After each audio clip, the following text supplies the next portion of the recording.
নারকেল আমি গ্রেট করে ভেজে রেখেছি, আর দিয়েছি এলাইচি আর কর্পূর। আর এখানে আছে চাউল বাটা। চাউল বাটা জল দিয়ে গুলে নেব। জল গুলে নিয়েছি। এখন 1 বাটি ময়দা দিয়ে দেব, আধা বাটি সুজি দিয়ে দেব, চিনি আমি 2 চামচের মতন দিয়েছি, লবণ দিব 1 চুটকি। সব কিছু দিয়ে গুলে নেব।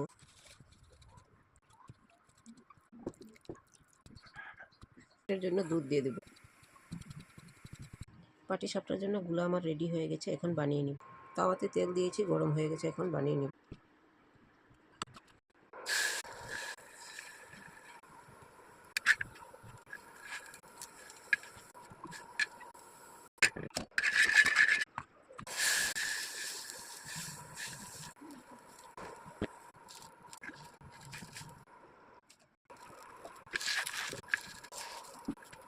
পাটিসাপটাগুলি বানানো হয়ে গেছে।